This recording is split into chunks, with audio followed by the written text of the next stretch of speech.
Bienvenue sur cette chaîne YouTube où cette année, je vous propose de découvrir toute une série de personnes qui vont vous ouvrir à un certain éveil, à certains angles de vue.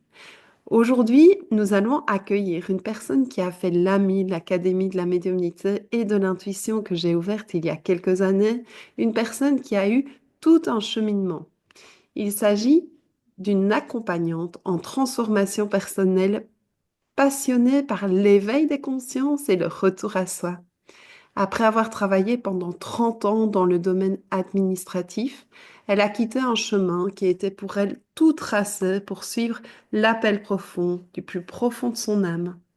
Aujourd'hui, elle expérimente le nomadisme, elle guide des femmes et particulièrement celles qui sont en quête de renouveau à une étape charnière de leur vie, qui veulent explorer leur plein potentiel, qui sont amenées à surmonter des défis et reconnecter pleinement à leur pouvoir créateur. Sibylle Perrin nous accompagne aujourd'hui pour une interview d'une grosse trentaine de minutes. Elle proposera des accompagnements individuels, des expériences immersives, des cercles transformationnels, des lectures de cartes vibratoires en numérologie évolutionnaire. On en parle dans quelques instants et elle invite chacun à retrouver la paix intérieure et à ouvrir le chemin vers une vie alignée, remplie de sens. On peut dire que Sibylle allie vraiment l'écoute, la bienveillance, l'intuition et l'authenticité et qu'elle opère à une transformation dans le monde qui permet la manifestation de la magie. Si vous avez envie aujourd'hui d'un peu de magie dans votre quotidien et de légèreté, eh bien, c'est l'occasion, écoutez-nous. Bienvenue ici, Sibylle. Bonjour. Bonjour, bonjour Françoise. Merci beaucoup en tout cas pour cette invitation. Je suis très très heureuse d'être avec toi et avec vous tous aujourd'hui. Merci d'avoir accepté. Pour moi et pour cette chaîne et pour toutes les personnes, c'est important de pouvoir accueillir bien, des personnes que parfois on ne voit pas, d'autres que l'on connaît et qui ont à cœur, comme toi, de revenir à soi. Et pourquoi est-ce important pour toi d'accompagner des personnes à revenir à soi? Et puis, qu'est-ce que ça veut dire? On va peut-être démarrer par là. Qu'est-ce que ça veut dire revenir à soi? Puisque quand on parle à des personnes, à des amis, et qu'on parle de revenir à soi, finalement, tout le monde peut se sentir soi-même. Qu'est-ce que ça veut dire, Sibylle, revenir à soi? Alors, revenir à soi, c'est quelque chose qui n'a pas fait partie de mon parcours pendant très longtemps. J'ai beaucoup été dans l'envie de plaire aux gens, dans l'envie de ne pas être jetée. Et puis, je me suis un petit peu perdue dans qu'est-ce qui était important pour moi et qu'est-ce que j'avais envie de réaliser, de vivre, d'expérimenter dans cette incarnation. Et c'est suite à une question, semble-t-il, anodine, quand on m'a demandé, Sibylle, quels sont tes rêves? Il y a quelques années en arrière, il y a 7 ans à peu près maintenant.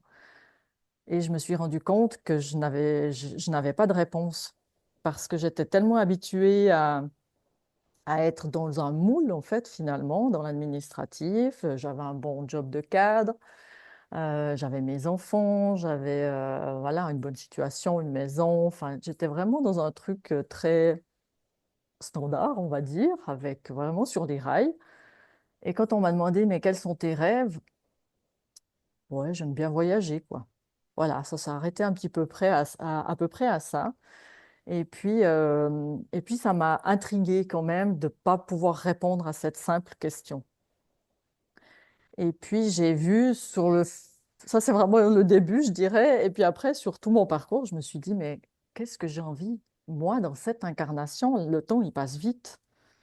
Et qu'est-ce que j'ai envie de réaliser? Qu'est-ce que j'ai envie de ressentir dans ma vie? Quelle énergie j'ai envie d'avoir?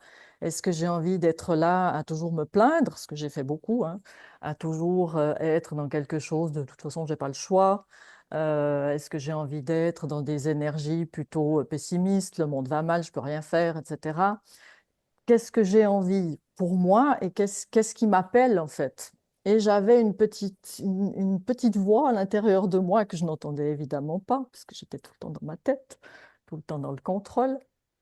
Et le fait de me dire, ben, je vais aller m'écouter, je vais aller apprendre à me connaître finalement. Et le revenir à soi, pour moi, hein, ça a été d'apprendre à me connaître. Ça a été de plonger en moi, de plonger vraiment une plongée qui a duré des années, elle dure encore, hein, parce que c'est pas le chemin, il fait que commencer, il n'est pas fini. Et ça a vraiment été d'aller regarder tout ce que j'avais mis tellement d'années à mettre sous le tapis, à cacher, parce que je n'étais pas fière de certains schémas que j'avais, certains comportements ou certaines paroles que je pouvais dire. Et je voulais pas que ça se voie, parce que dans mon monde de je veux être parfaite, ben, il fallait surtout pas que ça se voie. Que moi je le voie, déjà ça me dérangeait, mais si les autres le voyaient, ça pouvait écrouler mon château de cartes que j'avais monté avec mes masques, etc. Et j'ai passé plusieurs années, et comme je le dis, hein, je suis en chemin et je le suis encore, à revenir à moi, à revenir à qu'est-ce qu'elle me murmure, cette petite voix, qu'est-ce qu'elle a envie de me dire, qu'est-ce qu'elle a envie, voilà, de vivre.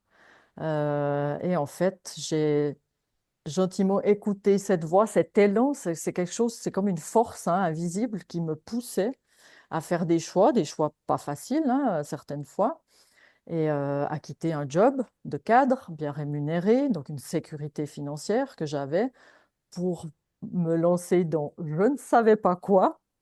Mais en fait, le fait d'avoir fait ça m'a permis de rencontrer d'autres personnes, m'a permis d'ouvrir ma vision, mon monde. Et puis, je trouve que la vie, elle est super bien faite parce qu'en fait, quand on lâche quelque chose, il y a toujours autre chose qui s'ouvre. En fait, il y a un nouveau chemin qui se dessine. Et puis, voilà, de revenir toujours à cette voix en moi, à faire taire tout ce qui se passe dans ma tête. C'est pas toujours facile, hein, parce on est beaucoup dans la distraction de tout, avec les smartphones, avec la télévision, avec bah, tout ce qu'on vit, hein. Et vraiment de pouvoir prendre du temps pour me dire, OK, là, je me pose. Ça n'a pas besoin d'être long, ça n'a pas besoin d'être des longues méditations, mais juste je me pose et comment je me sens là dans mon corps. C'était vraiment pour moi, au départ, c'était de descendre de ma tête à l'intérieur de moi, dans mon cœur, dans mon centre, et voir qu'est-ce qui se passait ici. Sibylle, tu parles d'une force invisible qui te pousse. Est-ce que cette force invisible, tu as eu l'impression de l'avoir déjà ressentie dans ta vie? Et est-ce que la question, ben, euh, quels sont tes rêves, peut être un outil pour les personnes qui nous écoutent d'accéder à cette force invisible, cette sensation d'être poussé vers telle ou telle direction. Cette force invisible, je pense que je l'ai ressentie plusieurs fois dans ma vie et qui ne faisait pas forcément sens sur le moment. Donc, il y a certaines fois où bah, ma tête a pris le dessus dans le contrôle de non, je vais pas aller là parce que c'est moi qui contrôle ma vie et puis je tiens les rênes et puis je lâcherai pas. Donc, je vais aller où moi je veux aller, mais même si on ne sait pas où on va, parce que finalement, on a l'impression de contrôler, mais je comprends de plus en plus qu'on contrôle pas grand-chose. Et en fait, cette force invisible, elle m'a fait en tout cas prendre des décisions dans ma vie où par la première chose que j'ai eue, moi, c'était vraiment l'arrêt physique. Parce qu'à force de ne pas écouter cette petite voix, j'ai eu des maux du corps. Et ces maux du corps sont transformés à un moment donné. Un matin, j'ai pas pu me lever de mon lit. J'ai été bloquée par une hernie discale et puis bah, j'ai dû me faire opérer, etc. Donc ça a été le premier, comment je dirais, le premier vraiment grosse prise de conscience dans mon monde. Ça a été, OK, tu vas à fond là-dedans, parce que j'étais à fond sur mes rails, là, en TGV, à fond les ballons. Et puis, c'est pas là, enfin, c'est comme ça que je l'ai pris après, hein, compris après. C'était, tu vas dans une direction, mais c'est pas là que tu dois aller. Donc, je vais te stopper vu que tu veux pas m'écouter. Et cette force, enfin, moi, c'est mon cœur, c'est mon âme, j'ai l'impression qu'il me dit non, c'est pas là que tu vas, donc je t'arrête, tu m'entends pas. Et c'est en étant arrêtée avec cette hernie discale dans mon lit à me dire, OK, mais est-ce que c'est ça ma vie? Est-ce que je veux ça toute ma vie? Et puis, ça a été le début, et cette force, elle vient régulièrement, parce qu'après, j'ai arrêté, bah, j'ai été opérée, après j'ai donné mon congé, déjà dans un poste de cadre. Et puis ensuite, ben voilà, on est dans un système où il y a besoin d'argent parce que tout, enfin rien n'est, il n'y a pas grand-chose de gratuit, on va dire. Et puis j'ai dû continuer, donc j'ai repris un travail et je suis revenue cadre et puis me repartais là-dedans. Et à un moment, il y a eu une phrase sur mon parcours de mon chef qui m'a de nouveau fait ah non, je peux pas, avec un mal à l'intérieur de moi quand il m'a dit un truc tout anodin aussi, hein, c'est pas forcément des grosses choses, hein, ça peut être dans une parole, quelque chose comme ça. Là, c'était en tout cas, j'espère que vous resterez avec moi. On avait une super relation professionnelle. Il m'a dit, j'espère que vous resterez avec moi jusqu'à que je parte à la retraite. Et quand j'ai fait le calcul, moi, dans ma tête, très rapidement, ça m'a fait 18 ans. Et là, j'ai tout mon corps qui a serré. J'ai senti une boule me serrer dans la poitrine. Et puis, je lui ai dit, et c'est sorti tout seul, je lui ai dit, ah, ça va pas être possible. Et en fait, quelques semaines après, je lui donnais ma lettre de démission. Mais de nouveau, sans savoir ce que j'allais faire derrière. Et c'est, pour moi, c'est vraiment ces moments-là, ces moments clés, et je pense qu'on en a tous, qui nous font changer de direction. Parce que oui, tu vas dans une direction dans le contrôle, mais non, c'est pas là que tu es attendu. Tu dois expérimenter autre chose. Et puis, ben, cette force, elle me pousse, elle m'a poussé, en tout cas ces deux fois-là. Et aujourd'hui, c'est beaucoup plus doux, je dirais, parce que le fait de revenir à moi, de revenir à qu'est-ce que j'ai envie de ressentir, quels sont mes rêves, etc., m'aligne plus, je dirais, sur ce chemin-là. Et puis, cette question que tu me disais, ben oui, de revenir à soi, ça peut être juste cette question-là, quels sont mes rêves? Mais ça peut être dans quelle énergie est-ce que j'ai envie d'être, comment j'ai envie de même sans parler d'énergie, parce que peut-être qu'il y a des gens que l'énergie, ça ne va pas leur parler, mais comment j'ai envie de me sentir dans mon corps. On le sait, on le sent quand des fois on va à un repas avec des amis ou dans la famille ou dans un lieu public, tout d'un coup on ressent qu'on n'est pas à l'aise. On ressent ça, tous on a cette capacité-là. Et on ne sait pas pourquoi on n'est pas à l'aise. Puis souvent, bah, on insiste parce que c'est comme ça, parce qu'on avait pris rendez-vous, parce qu'on a décidé d'aller là, etc. Et moi, maintenant, il m'arrive, dans un restaurant, dans un lieu, j'y vais, parce que voilà. Et si je me sens pas à l'aise, je me permets aujourd'hui de me lever et de repartir. Chose qu'avant, jamais je ferais. J'aurais fait. J'aurais dit, bah non, je me suis assise, j'ai demandé la carte, je ne vais en tout cas pas partir. Aujourd'hui, j'écoute ça. Et je pense que chacun d'entre nous peut ressentir, se sentir, parce qu'on le sait, on le sent à l'intérieur de nous. Et d'ailleurs, des fois, enfin même souvent, on va dire, ah ouais, mais je le savais que j'aurais pas dû aller là. Je le savais que si, je le savais. Et finalement, on ne s'est pas écouté. Donc, c'est vraiment faire confiance à ces sensations-là du corps. Et c'est pour ça que souvent, je dis, sortons de la tête pour redescendre dans le corps. Comment vous sentez-vous avec ces gens-là? Est-ce que ça vous apporte de l'énergie? Est-ce que vous vous sentez bien, hyper vivant? Ou est-ce qu'au contraire, vous vous sentez contracté, des fois triste, des fois même en colère? Quelles sont les émotions?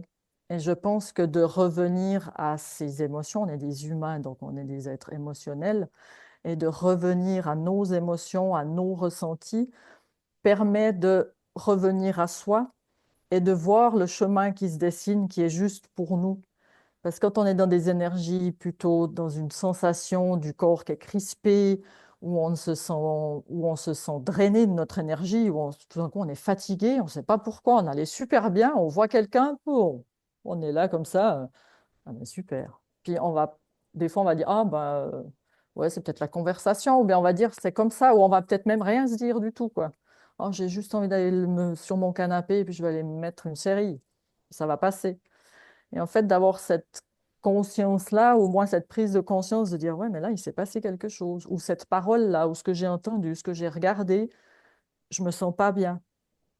Et pour moi, ces ressentis sont tous des messages de ce moi profond, ou de l'âme, ou, enfin voilà, on l'appelle comme on veut, euh, qui nous mettent sur le chemin, en fait. Ça, c'est peut-être pas pour toi. Ou regarde ce que ça vient faire ressortir chez toi. Enfin voilà, c'est toute cette observation-là que moi je fais depuis des années maintenant.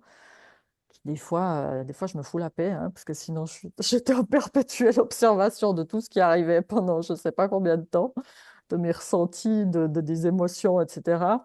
Et puis, mais m'a permis au moins de voir comment étaient certains fonctionnements que j'avais dans certaines situations. Par exemple, si je me sens blessée, je vais avoir un système de survie qui va se mettre en route. C'est inconscient. Et maintenant, j'ai réussi à voir comment je fonctionnais avec ça. Et c'est cette façon de revenir chaque fois à moi qui me permet d'avancer finalement et de ne pas rester figé dans certaines choses. Parce que des fois, on tourne en boucle. Et justement, en fait, quand on revient vraiment, toi, tu as été cadre pendant 30 ans, c'est pas rien, tu avais une sécurité financière, tu le dis, et puis tu avais aussi des responsabilités d'ordre familial. Il y a actuellement énormément de personnes qui vivent dans une période pour le moment de perturbation interne, c'est-à-dire vraiment beaucoup d'émotions qui les traversent, parfois de malaise dans leur emploi ou relationnellement, et ils peuvent mettre le doigt dessus. Mais il y a justement ce frein de responsabilité familiale, de sécurité financière, de géographique aussi, d'une réalité géographique.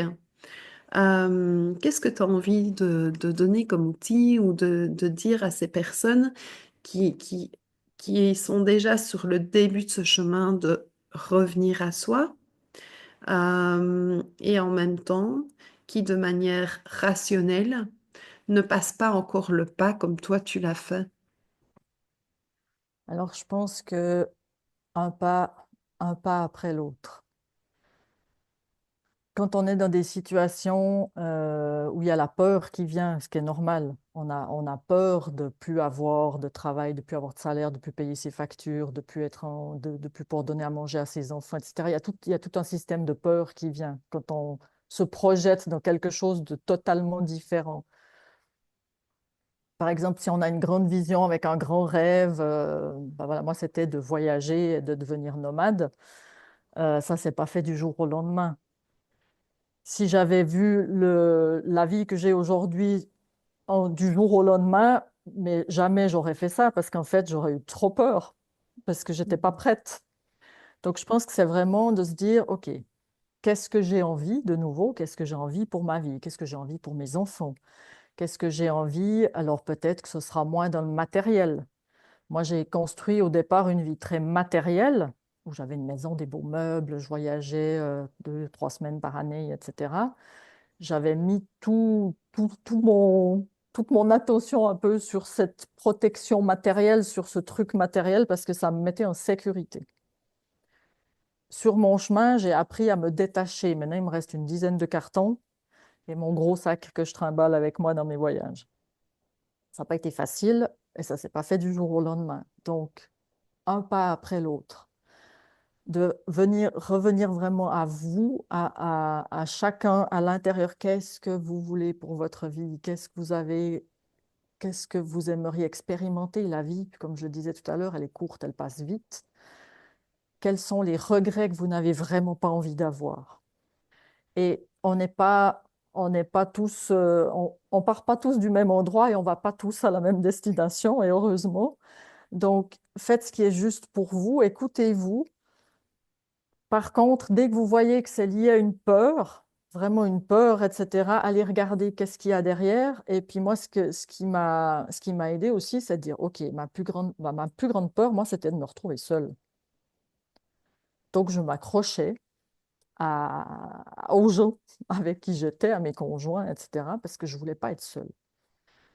Et en fait, bah, aujourd'hui, je vis seule, je voyage seule, et c'est quelque chose que j'aurais pas pu faire il y a encore quelque temps et que je vois qu'aujourd'hui, mais je prends un plaisir fou à voyager seule, à faire des choses, à faire des rencontres, à expérimenter des choses que jamais j'aurais pensé possibles. Mais de nouveau, ça pouvait pas se faire du jour au lendemain. Donc, pas se mettre la pression non plus, vraiment revenir à qu'est-ce que vous avez envie de vivre et puis qu'est-ce que je peux faire aujourd'hui et demain de différent de ce que je fais aujourd'hui, parce que si on fait toujours la même chose, on va rester sur le même rail.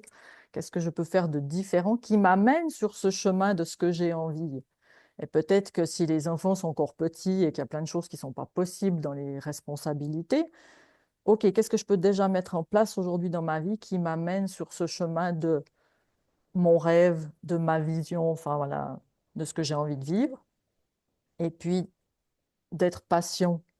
On a toujours envie de tout avoir aujourd'hui parce que tout est facile avec ce qui est génial dans notre époque, c'est que tout est simple. On peut se commander à manger avec notre smartphone, on peut payer avec notre smartphone, on peut tout faire avec notre smartphone. Et puis finalement, on veut presque tout de suite. Et c'est de revenir à, OK, ben moi je vais savourer le chemin de mes petits pas chaque jour sur ce chemin de ma vision. Et puis je vais voir qu'est-ce que ça ouvre. Parce que finalement, c'est de nouveau, pour moi, c'est de lâcher. Alors moi, j'ai une très grande vision, une très très grande vision qui s'est aussi mise petit à petit au fil du temps. J'en suis loin de cette vision-là, mais tous les jours, je fais un pas et je me dis, bah, OK, est-ce que ce que je choisis aujourd'hui m'amène sur ce chemin de cette grande vision, ou est-ce que ça m'amène complètement à l'opposé, ou est-ce que j'ai de nouveau des peurs qui viennent, ou est-ce que j'ai des croyances qui me disent, de toute façon, c'est pas possible. Donc, Hmm. qu'est-ce que toi, tu vas pouvoir faire ça? Qu'est-ce qui se passe en moi? Qu'est-ce qui se passe dans ma tête? Quelles sont mes pensées?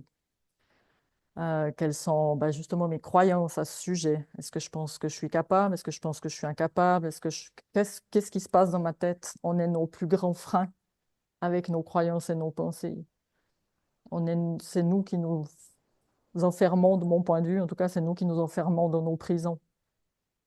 Donc, si on revient à soi et à cette petite voix ou à cet élan qu'on peut ressentir parfois, osons, vraiment autorisons-nous et osons à aller, à sortir un petit peu des rails et puis de voir ce que ça donne.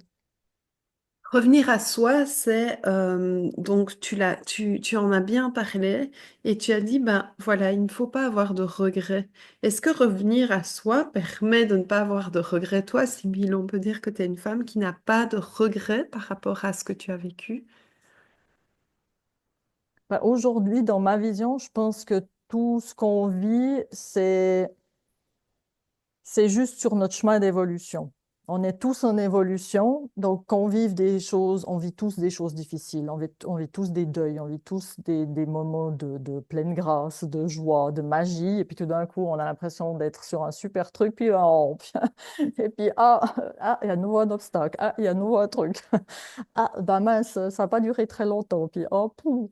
C'est la vie, en fait. On est là pour moi, on est venu s'incarner pour ça, et on est venu s'incarner pour cette évolution. Donc, on va vivre des moments super incroyables et des moments beaucoup plus difficiles, etc. Et c'est comment, finalement, on voit quel est le regard qu'on porte sur ce qu'on traverse. Et si je me dis, moi maintenant, ma croyance et mon mantra, c'est que tout arrive pour moi pour le meilleur, même si c'est pas cool sur le moment, même si je vais rester poli, même si c'est très douloureux sur le moment.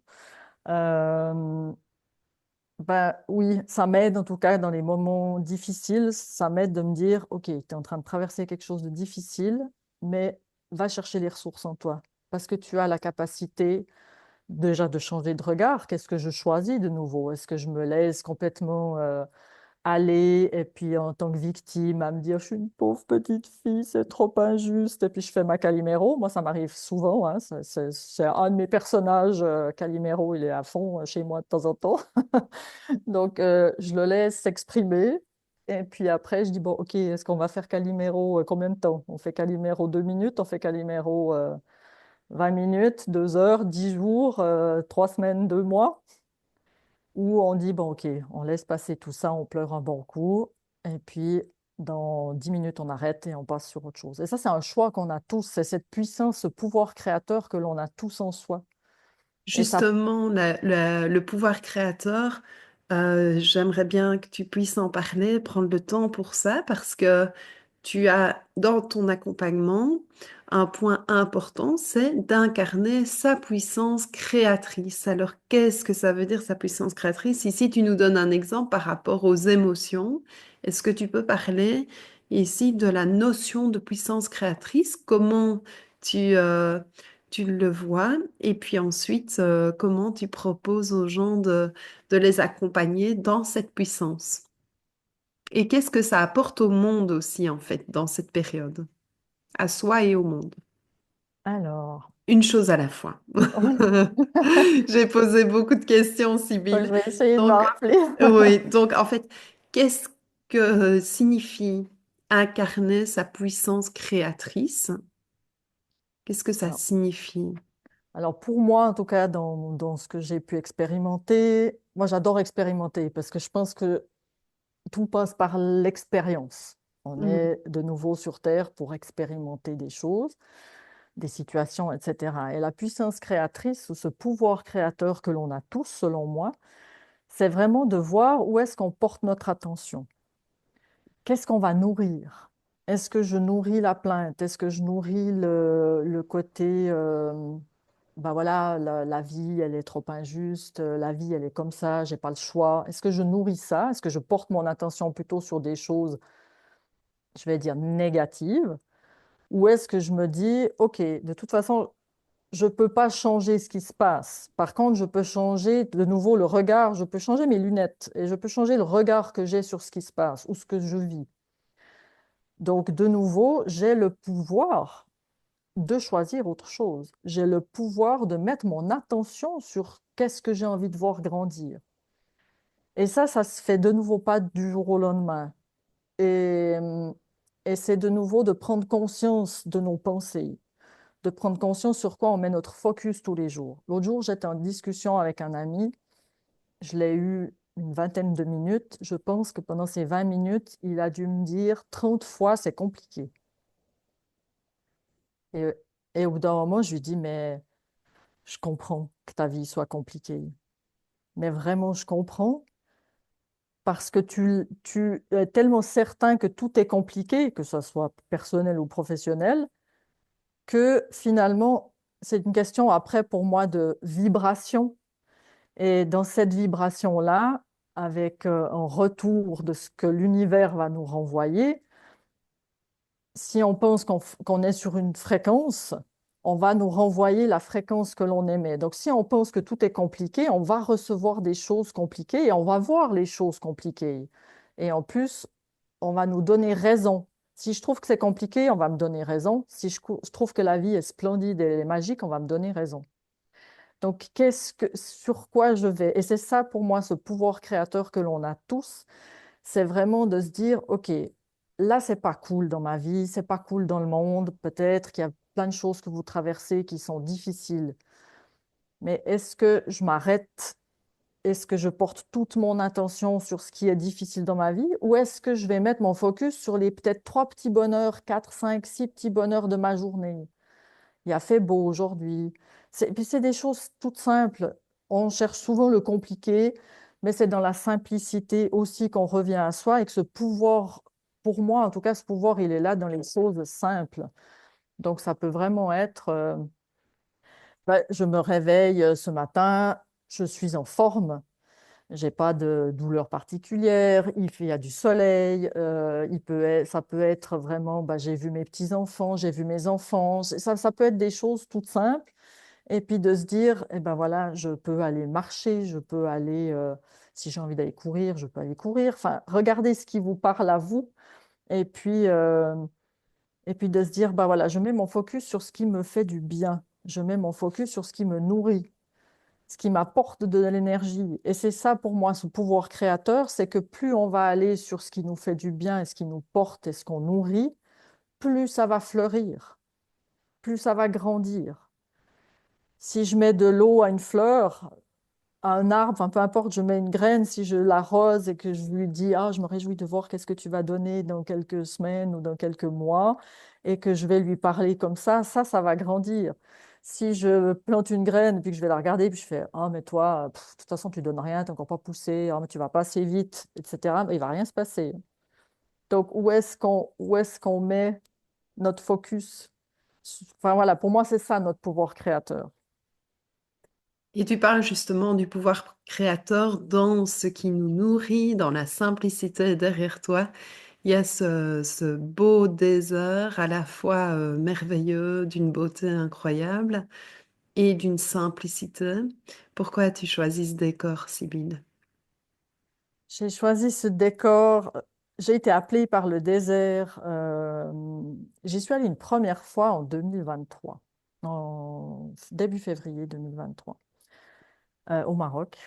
Ça, c'est une photo d'ailleurs de Merzouga, du désert de Merzouga, près de Merzouga.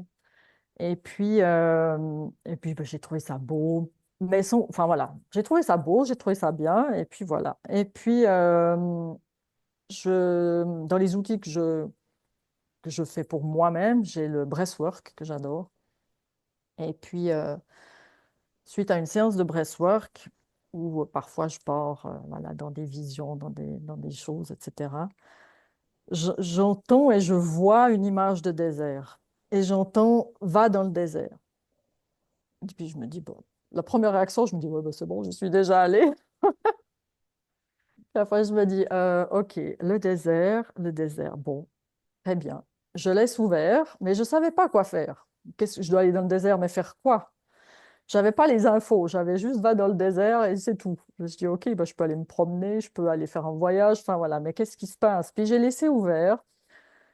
Et puis en fait, je suis contactée par un Marocain qui habite dans le désert et qui organise, enfin voilà, avec son équipe, qui organise des treks dans le désert ou qui a aussi un bivouac fixe.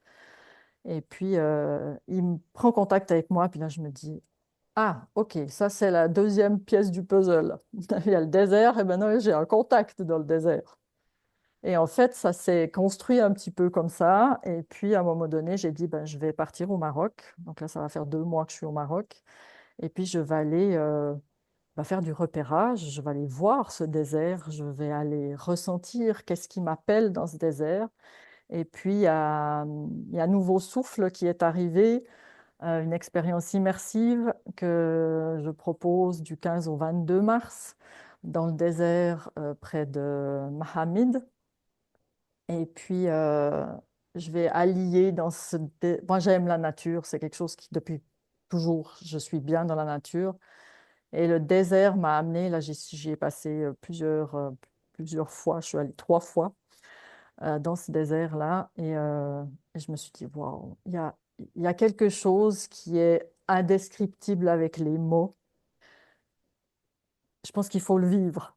Il y a des choses dans la vie qu'on n'arrive pas à expliquer avec des mots. Je pense vraiment qu'il faut le vivre et le ressentir de comment ça se passe dans le corps de nouveau. Et quand je suis dans le désert, j'ai l'impression d'arriver à la maison, ouais, il y a vraiment ce sentiment de ah, je reviens chez moi, quoi. Je reviens à moi ou je reviens dans.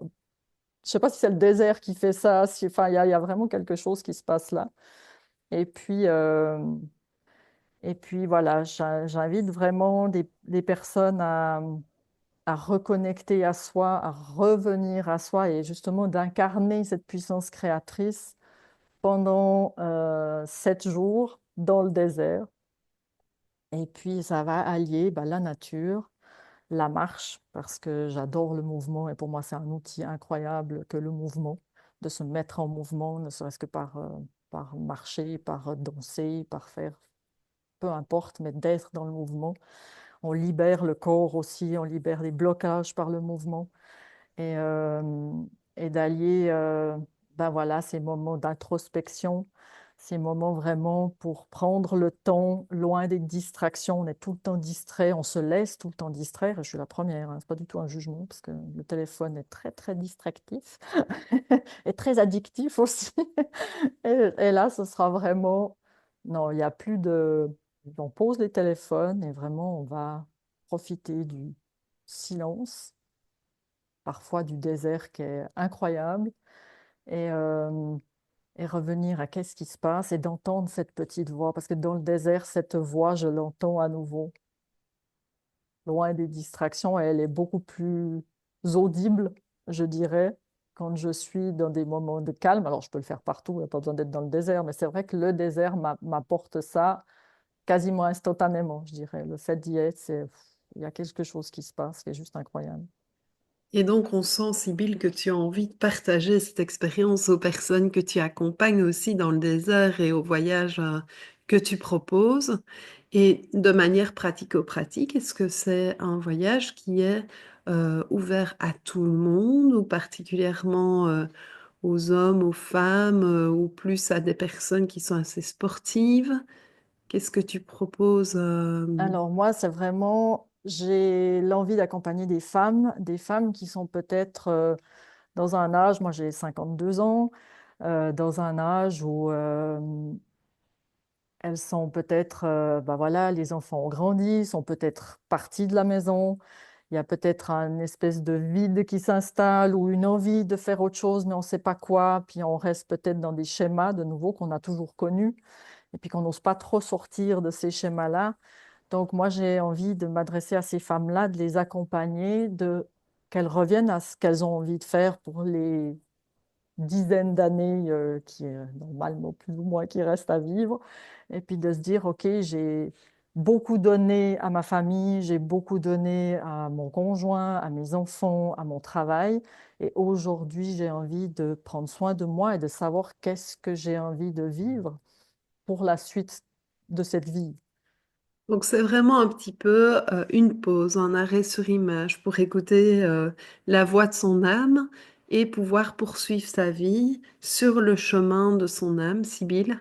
Voilà, c'est Oui, écrire un nouveau chapitre. ok. Qu'est-ce que j'ai envie d'écrire dans mon histoire de vie, dans cette vie-là? Et je pense que c'est vraiment le fait d'être dans le désert, d'être dans le mouvement, d'être hors distraction et de s'émerveiller par toute la beauté qu'amène le désert aussi. Il y a des paysages juste incroyables dans le désert. Et, euh, et, et de se laisser porter par le mouvement. Alors, il n'y a pas besoin d'être sportif. Tu demandais s'il y avait besoin d'être sportif. Mhm.